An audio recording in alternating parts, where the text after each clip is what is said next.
Kedua pasangan Capres-Cawapres telah mendaftarkan ke KPU di hari pertama pendaftaran ini. Dan yang menarik adalah kedua Cawapres adalah representasi dari Nahdlatul Ulama dan juga Jawa Timur. Apakah suara hijau dari Jawa Timur akan terkonsolidasi bagi satu poros atau terbagi dua? Atau jangan-jangan malah terbagi tiga. Dan untuk membahasnya sudah bersama kami yang pertama Ketua DPP P3 Ahmad Baidowi dan juga Wakil Sekretaris Dewan Syuro PKB Maman Imanul Haq. Halo, Assalamualaikum, selamat malam. Waalaikumsalam. Mas Sawi dan Ya. Mas Maman. Ya, Bram. Sehat alhamdulillah ya. Alhamdulillah. Oke, dan sebelum saya ke para narasumber, ini sudah ada rekan saya Ruli Kurniawan yang akan membahas terlebih dahulu ini soal data dan juga konstelasi bagaimana Jawa Timur terutama soal cawapres hijau. Bagaimana Ruli datanya? Ya, Bram, kita akan bahas bagaimana cawapres hijau. Kalau kita lihat bagaimana konstelasinya hingga saat ini, di mana tadi pagi hingga sore hari bagaimana KPU dipenuhi oleh lautan manusia, pendukung cawapres Anies Baswedan dan juga Caimin dan juga pastinya Ganjar dan juga Mahfud MD. Kita akan lihat bagaimana sebenarnya peta kekuatannya dari ketiga pasang cawapres ini. Yang pertama, kita akan coba menarik terlebih dahulu Anies Baswedan yang sudah memilih pasangannya dan sudah mendaftar di KPU dengan Muhaimin Iskandar. Lalu yang kedua, Ganjar Pranowo dengan pasangannya Mahfud MD.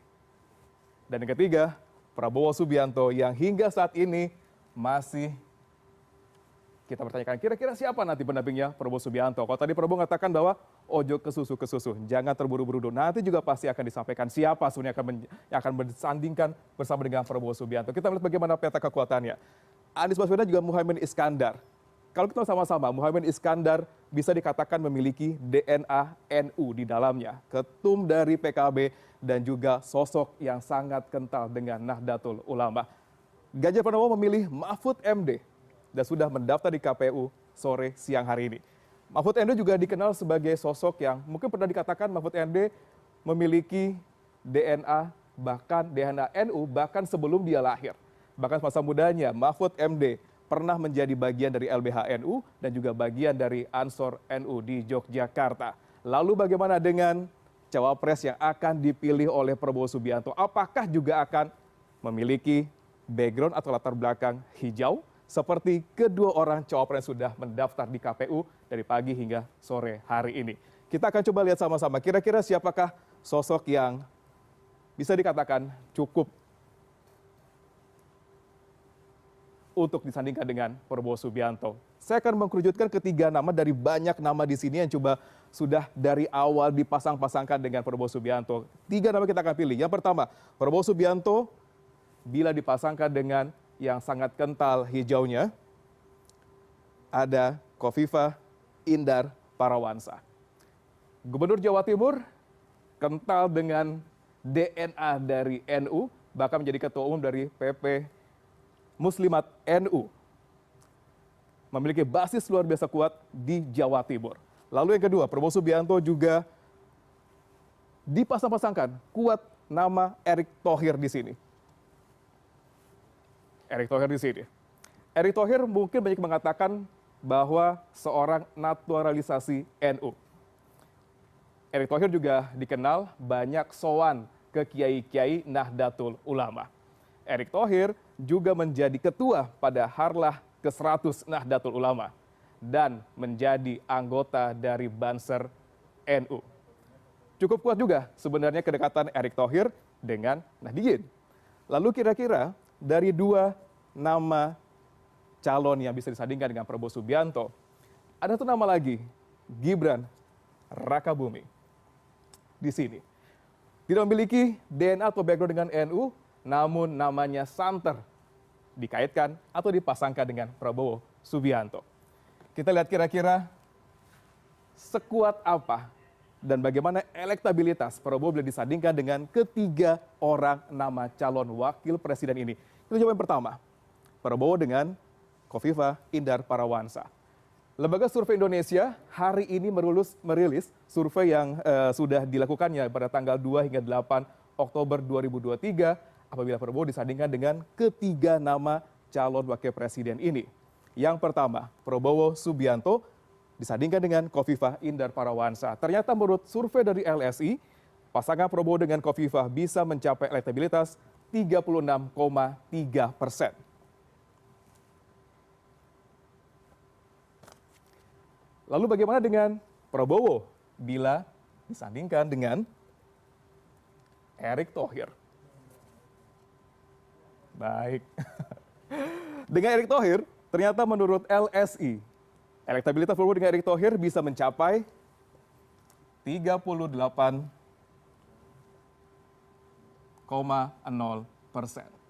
Cukup tinggi. Dan bagaimana dengan Prabowo bila digabungkan dengan Gibran Rakabuming? Ternyata menurut LSI bisa mencapai 36,0%. Dan kalau kita melihat, ternyata porsi apabila Prabowo disandingkan dengan ketiga nama ini, Erick Thohir mencapai urutan yang pertama. Kedua orang memiliki terah dari NU, memiliki kedekatan dengan Nahdlatul Ulama, namun tidak dengan Gibran Rakabuming. Namun kalau kita bertanya-tanya dengan pasangan capres-cawapres sebelumnya, Anies Baswedan dengan Caimin, kemudian Ganjar Pranowo dengan Mahfud MD, kemudian Prabowo dengan bagian dari NU juga, kira-kira akan seperti apa sebenarnya peta dari hijau atau warga Nahdliyin ini terkait dengan hasil ataupun juga nanti elektabilitas ketiga pasangan capres. Apakah akan terbagi 3, terbagi 2, atau bahkan akan terporos pada satu nama pasangan saja. Dan semua itu akan dijawab oleh Bram dengan 2 orang narasumber kita. Silakan Bram. Oke, ini PR-nya berat sekali begitu ya dari Luri. Akan dijawab oleh 2 narasumber begitu. Bagaimana? Apakah terkonsolidasi, terbagi 2, atau malah terbagi 3? Saya langsung saja, saya ke Kang Maman terlebih dahulu karena cawapres Anda terlebih dahulu diumumkan begitu. Jadi apakah tidak takut kemudian yang battleground yang selama ini diperebutkan akan juga terpecah bagi Mahfud MD sudah masuk di sana? Begini Mas Bram, bahwa hasil survei Nahdliyin itu di tahun 2021 udah 95 juta. Dari pengalaman pilpres-pilpres sebelumnya, konsentrasi Nahdliyin itu selalu terpecah, tidak terkonsolidir di satu pasangan. Jadi saya meyakini bahwa dari 3 calon presiden ini, NU ada yang di Ganjar, ada yang di Anies, ada juga yang di Prabowo. Nah, kelebihan pasangan Anies yaitu Gus Muhaimin, dia lahir dari seorang pendiri Nahdlatul Ulama Kiai Bisri Samsuri. Beliau pun memang aktivis NU dan terus mempunyai mandat ketika PKB menjadi partai alat politiknya Nahdlatul Ulama. Nah, jadi ini menjadi tantangan bagi kita bahwa sekali lagi kita mengucapkan selamat ya, Mas Ganjar ngambil Pak Mahfud, tinggal Pak Prabowo. Yang kita lakukan hari ini 2 hal. Yang pertama, terus-menerus meyakinkan kepada seluruh kader PKB dan juga umum secara keseluruhan bahwa PKB ini adalah alat NU, bukan terbalik. PKB tidak pernah memperalat NU. Tapi jaminankah kemudian ketika PKB bagian dari NU, NU akan bisa 100% kepada PKB? Kita berhadapan dengan Nahdliyinnya, karena ada poin kedua yang saya katakan. Seluruh caleg-caleg, termasuk anggota-anggota DPR dari semua tingkatan, itu satu tidak pernah terlepas untuk memberikan program-program melayani para kiai, para ulama, majelis ta'lim, madrasah-madrasah dan juga para ustadz-ustadzah, baik dari sisi regulasi, ada undang-undang pesantren ataupun dari anggaran. Nah, yang kedua kita terus akan meyakinkan itu bahwa pilihan Anies Muhaimin adalah pilihan untuk sebuah perubahan, peningkatan sumber daya manusia seperti yang diamanatkan oleh NU. Jadi kami tangkap poin PKB itu adalah kepanjangan NU dalam bidang politik. Menurut Anda otomatis begitu ya. Saya tanya ke Mas Sawi, seperti apa kemudian Pak Mahfud pernah jadi menterinya Pak Gus Dur, kemudian artinya bisa jadi Gus Dur hari ini ke Pak Mahfud, jangan-jangan. Seperti apa Mas Sawi? Ya, praktek tadi bahwa NU ke PKB itu fakta tapi tidak besar. Nahdliyin enggak. Nahdliyin setelah disurvei, ternyata yang ke PKB hanya sekitar 10%. Selebihnya terpencar ke partai lain termasuk P3 di dalamnya. Jadi kemudian kalau ada kelompok Nahdliyin ada di Caimin, ada di Pak Mahfud ataupun di tempat lain, bahkan di Prabowo ada juga yang tokoh NU. Kita tidak menampik itu. Itu artinya apa? NU tersebar di mana-mana, termasuk di partai politik. Nah, bagi kami hari ini dengan menggait Pak Mahfud MD, setidaknya pertarungan yang sering diulas oleh sejumlah media ataupun pakar, battlegroundnya di Jawa Timur. Kenapa? Karena di Jawa Tengah sudah kuat Pak Ganjar. Betul. Di Jawa Barat Pak Ganjar lemah. Di Jawa Timur Pak Ganjar itu unggul dibanding kandidat yang lain. Nah, ketika semakin ditopang oleh Pak Mahfud, harapannya kemenangan Pak Ganjar yang hari ini dirilis oleh sejumlah survei di Jawa Timur tinggi, itu semakin tinggi lagi, semakin mempertebal kemenangan. Atau begini Mas Awi, ketika kemudian banyak analisa mengatakan, ya kita tahu sendiri Jawa Timur terbagi 3 paling tidak. Tapal Kuda, Mataraman, terus kemudian wilayah Are, paling tidak kemudian yang tidak merah hari ini adalah hanya Tapal Kuda begitu, yang lainnya mayoritas merah. Apakah kemudian itu menjadi keyakinan, kepercayaan diri dari pasangan Anda kemudian untuk bisa Jawa Timur milik Ganjar begitu? Kalau di tipologi seperti itu, Tapal Kuda dan Madura itu hijau banget. Gitu. Calon kami dari Madura gitu, Tapal Kuda hijau banget gitu, secara kultur gitu kan. Yang kedua, kami selalu percaya terhadap hasil riset. Itu sebagai acuan melihat fakta politik hari ini. Tujuannya apa? Untuk menjadikan langkah kita ke depan, apa kekurangan yang kita miliki. Kemarin ada survei dari Universitas Muhammadiyah Malang cukup kredibel terhadap 1.000 responden, terhadap pilihan warga Nahdien, siapa calon wakil presiden. Pak Mahfud MD, alhamdulillah, menempati posisi pertama, yang kedua Bu Hovifah, yang ketiga Muhaimin Iskandar. Malah nomor 3? Yang keempat yang lainnya. Oke. Itu hasil survei, bukan kata kami. Iya. Ketika Bu Hovifah nanti tidak menjadi calon, itu pasti hasilnya beda lagi. Gitu. Nah, kita tunggu saja. Katanya kan Bu Hovifah tadi disebut di CNN itu termasuk salah satu yang digadang-gadang mendampingi Pak Prabowo. Ya kita lihat saja nanti apakah seperti itu, dan yang digambarkan survei hari ini itu menjadi acuan kami untuk menentukan langkah-langkah ke depan. Oke, artinya masing-masing Anda punya keyakinan. Bagaimana kemudian keyakinan ini agar kemudian tidak semu begitu? Artinya kita yakin sendiri tapi kenyataannya mungkin berbeda. Anda bagaimana melihatnya, Kang? Iya, kalau kita meyakini bahwa Gus Muhaimin beda dengan Pak Mahfud. Gus Muhaimin punya kaki-kaki bernama partai. Di partai itu punya anggota legislatif. Dan itulah yang sebenarnya dikonsolidir oleh Gus Muhaimin untuk menjadi mesin partai yang datang ke kiai-kiai, datang ke pesantren-pesantren, menawarkan program apa yang bisa dibantu dan lain sebagainya, dan itu terus dilakukan. Dan kita tidak tahu soal pilihan, frekuensi pilihannya, karena tugas kami adalah hanya melayani. Jadi kalau Mas Awi bilang nanti bahwa di semua partai itu ada NU, ya. Tetapi di partai-partai itu mana NU yang paling banyak dari sisi kualitas, misalnya kalau di PDIP sekian persen, tentu di PKB lebih banyak NU-nya daripada non-NU-nya dibanding misalnya PDIP. Pun bisa meraup kulturalnya tadi ya kemudian. Iya, tetapi yang menarik dari tadi adalah soal Jawa Timur dijadikan sebagai battleground. Nah, kita punya hitung-hitungan juga bahwa hari ini Provinsi Jawa Barat menjadi provinsi terbanyak DPT-nya. Maka kita ingin mengatakan juga kalau nanti pertarungan berat di Jawa Timur, walaupun kami tetap yakin akan mendapatkan suara signifikan bahkan menang, berat tentu di Jawa Tengah yang paling berat, seperti itu. Tapi Jawa Barat bisa jadi kunci, karena siapapun yang bisa memenangkan Jawa Timur, ini kan yang jadi perhatiannya Prabowo. Prabowo berkali-kali memakai cawapres bukan dari Jawa Timur, dia kalah kan, seperti itu.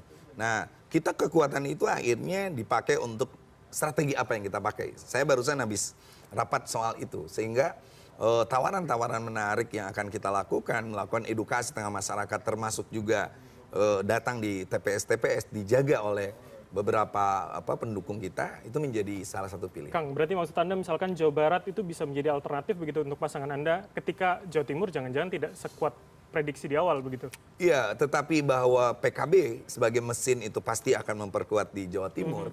Tapi dengan koalisi, dengan PKS misalnya, di mana di Jawa Barat itu lebih kuat. Dan ingat, kemenangan kemarin Ridwan Kamil, lalu mengalahkan hanya berapa persen dari Pak Sehu, Presiden PKS, kita ingin mengatakan bahwa Jawa Barat bisa kita kuasai karena dulu kita dukung Ridwan Kamil, hari ini bareng dengan PKS. Jadi hitungan-hitungan ini jadi menarik sekali dengan kehadiran gitu ya? Pak Mahfud gitu lah.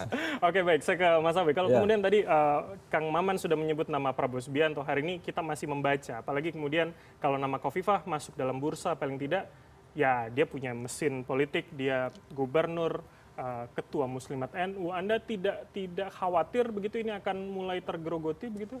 Ya sama sekali tidak, tetapi soal kemudian terpecah menjadi tiga itu kan sebuah keniscayaan karena tiga-tiganya memiliki darah dan lahir di Jawa Timur. Pun basis masing-masing. Basis misalnya. masing-masing. Ya, Tetapi kami ingin tegaskan bahwa ketentuan Undang-Undang Pemilu itu menyebutkan bahwa calon presiden itu untuk menang harus memiliki 50% plus 1 suara tersebar di separuh provinsi yang ada di Indonesia. Artinya, kalaupun kita menang 3 di Jawa, tapi di tempat lain tidak menang, itu bisa tidak dilantik.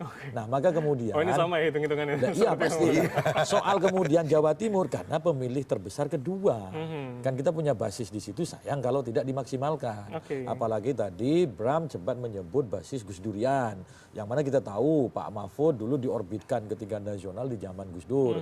Ketika mau maju Menhan, beliau minta izin, sowan dulu ke Pak Hamzah sebagai ketum P3 sampai akhir hayatnya hubungan Pak Mahfud dengan Gus Dur dan keluarganya masih baik dan masih bagus berlanjut sampai hari ini. Nah, kami meyakini kalau kelompok-kelompok Gus Durian itu memang lebih dekat dengan Pak Mahfud MD.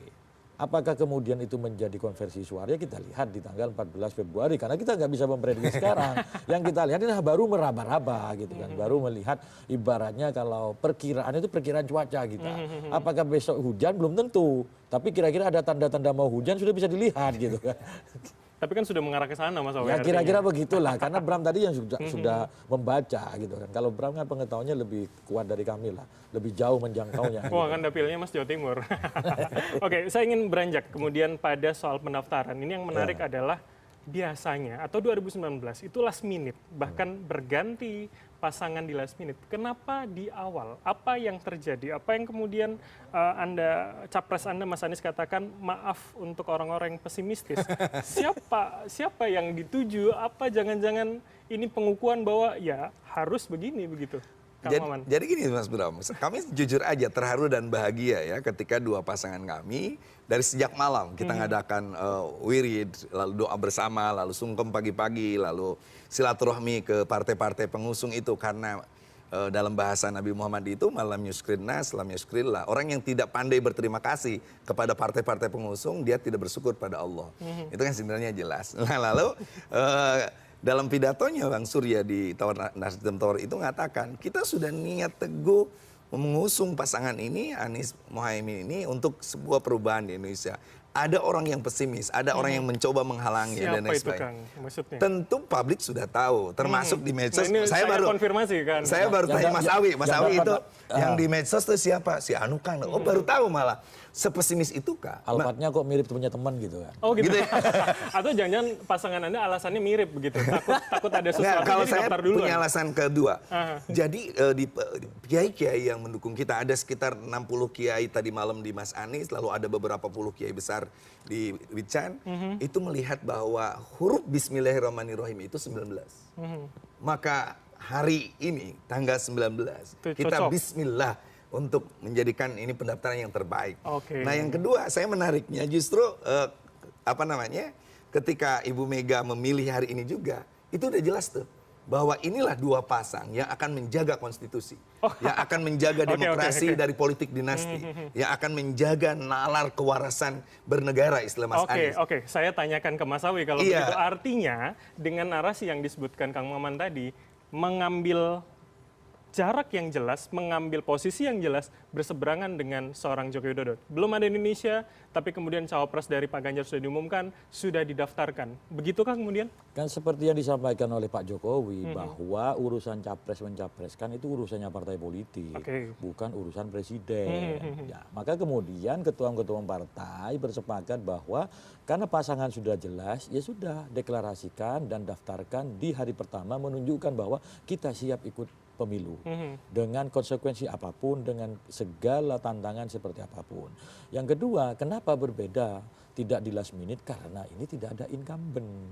Di posisi kami ngapain juga mau ditunggu-tunggu, kalau dulu kan masih timbang sini timbang sini. Jadi maksud Anda lebih cepat, lebih official, lebih baik begitu? Ya setidaknya kita lebih memberikan ketegaran kepada konstituen kami, ke pendukung 4 partai politik bahwa kita firm dari awal untuk mengikuti Pilpres ini, tidak tergantung dengan situasi apapun, dan sepakat bahwa di sini kami itu adalah kelompok yang pengawal konstitusi.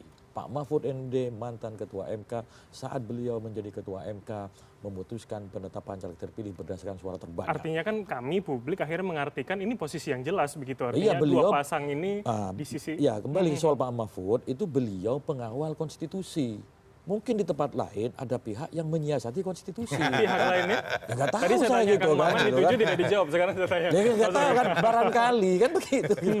Ini sejalan narasinya dengan Iya, posisi. karena gini, kita partai baru kali ini ya, merasa menjadi partai yang merdeka, berdaulat, lalu bisa mengusung itu tanpa cawe-cawe siapapun.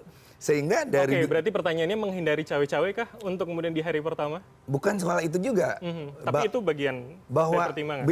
demokrasi itu salah satu faktor terpentingnya ada partai politik.